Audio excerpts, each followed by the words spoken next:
Hi, welcome.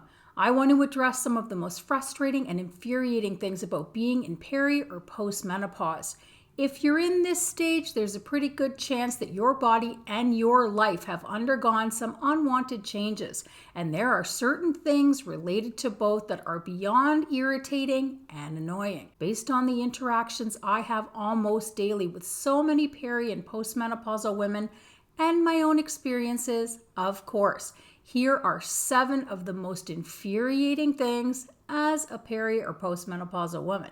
The first is the complete unpredictability of your body and the stress of having to plan anything from one day to the next because of it. So irritating and annoying. My body has a mind of its own now and refuses to cooperate with me daily in one way or another. The roulette wheel of menopause symptoms is real, and not knowing how you'll be feeling or what you'll be dealing with every morning when you crawl out of bed makes planning things in advance very stressful and challenging. I never worried about any of this stuff in my 30s. Now having anything on my calendar causes me anxiety because I never know what degree of functioning I'll be set to when that day arrives.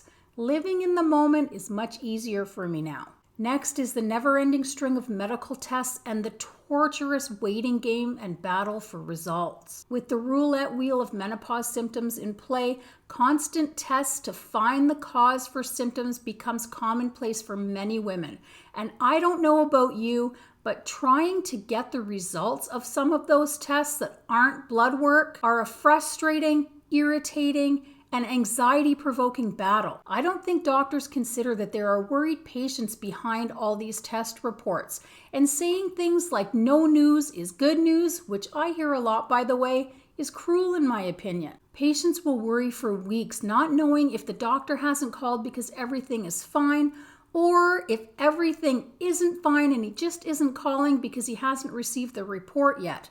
And the classic "I'll see you in a month to go over the results" is horrible too. Health anxiety is very real in peri and postmenopause, and constantly being put through the uncaring process of tests and results can be overwhelming and torturous. Number 3 is the ongoing and seemingly impossible battle of the bulge. This is one of the most common complaints and concerns I hear about from women. Body composition shifts in midlife and the pounds start to creep on.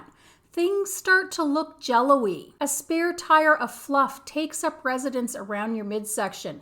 Your clothes become a bit too tight for comfort, and the number on the scale is alarming and refuses to go down. I feel like the Pillsbury Doughboy some days, and not seeing the progress I should be based on my efforts depresses me and infuriates me at the same time. I was doing great last year. I had it all figured out, and I was leaning out. Then my thyroid started to act up, and now I'm back in a war with the unwanted flub. So enraging. Fear and frustration around doctors is next. So many women tell me that going to the doctor causes a great deal of anxiety and upset because their concerns are often dismissed and they feel like they're not being valued or taken seriously. And I've been through that myself. It's very infuriating. Most doctors don't even consider perimenopause and postmenopause as a cause for health problems and symptoms. They often don't deal with more than one problem at a time, and when they don't have an answer, it's often logged as anxiety. I lost count of the amount of times I was told that all of my problems were anxiety related when I knew different. And if you can't get help from the doctor, where do you go from there? It's so sad and it needs to change. If you have a knowledgeable and understanding doctor, hang on to him or her because they're gold. Number 5 is the endless cycle of supplements to try and tame the menopause madness and feel human again. I don't even want to know how much money I wasted over the years trying different potions and magic elixirs to try and counteract or improve the symptoms. Thousands of dollars, I'm sure, and only a handful of them actually worked. So I keep my supplements to a minimum now, not only to save money, but to save my sanity. It was so frustrating trying product after product and still struggling.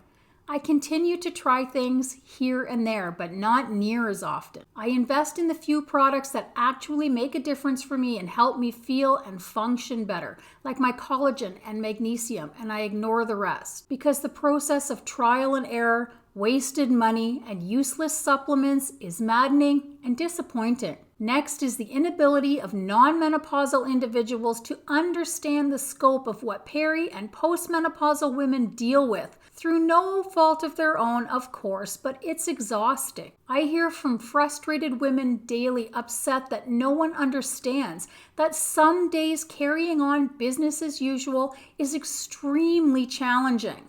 I get it completely. My family sometimes treats my aches and pains, fatigue, brain fog, digestive complaints, and so on like a common cold. They tell me to hurry up and take some ibuprofen so we can get going. I love them and they try to help and understand, but how could they really? And society just seems to be completely unforgiving, period, which is very upsetting. Next is the unsolicited advice from people who have never experienced menopause and usually don't have a clue what they're talking about. Maybe it's just me, but when people tell me I just need to lose some weight, think more positively, try not to focus on it, or eat more veggies, I want to scream. If eating more vegetables fixed hormone depletion, most peri- and postmenopausal women would be vegan by now. Maybe I'm just a grumpy old bird, but I don't think I'm alone on this one. As a peri- or postmenopausal woman, what angers or frustrates you? Share in the comments. Hopefully your midlife is easy peasy and you have zero annoyances. I wish health, happiness, and peace of body and mind for each of you, and I'll see you in the next video. Bye for now.